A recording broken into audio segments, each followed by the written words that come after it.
ஆழ்ந்து கேளுங்கள். நான் ஒன்றும் பெரிய புரியாத கம்ப சூத்திரங்கள், பெரிய பெரிய தத்துவங்கள் அதெல்லாம் எதையுமே டீச் பண்றேன்னு நினைக்காதீங்க.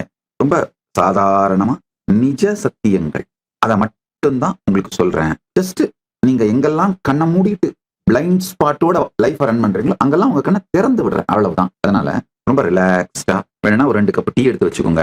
நம்ம 2 பேரும் தனியா ஒரு ஆலமரத்துக்கு கீழே உட்காந்துட்டு வேற யாரும் இல்லாம ரொம்ப கேஷுவலா இன்டிமேட்டா உங்க வாழ்க்கை கதையை நீங்க சொல்ல, என்ன ஓப்பன் பண்ணி என்னுடைய வாழ்க்கை கதையை நான் சொல்ல, அந்த மாதிரியான ஒரு பர்சனல் சேட் தாங்க இது, வேற ஒண்ணுமே இல்லைங்க.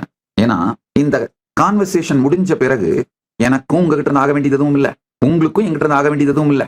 ஒரு ஸ்வீட்டான ஃப்ரெண்ட்ஷிப், ஒரு ஃப்ரெண்டோட உட்காந்துட்டு சேட் பண்ற மாதிரி உட்காந்து ரிலாக்ஸ்டா கேளுங்க.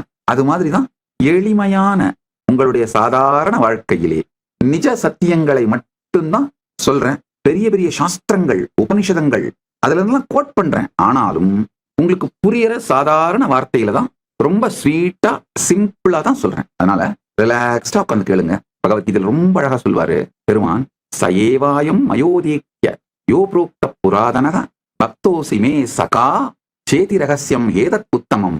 ஏ யூ ஆர் மை ஃப்ரெண்ட், த ரகசியம், the secret which can be shared only with a close friend. I am sharing with you.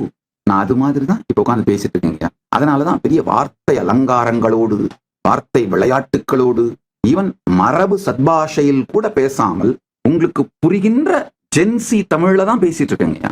அதனால ரிலாக்ஸ்டா உட்காந்து ஒரு ஃப்ரெண்டோட over the cup of coffee, over cup of tea உட்காந்து பேசிட்டு இருக்கிற மாதிரி இதை ரிலாக்ஸ்டா கேளுங்க. உங்களுக்கு வேணும்னாலும் வேணான்னாலும் சத்சங்கம் முடிஞ்சு எந்திரிச்சு போகும்போது பரமானுபூதி, பரமஞானம் உங்களுக்குள்ள மலர ஆரம்பிச்சிடும்.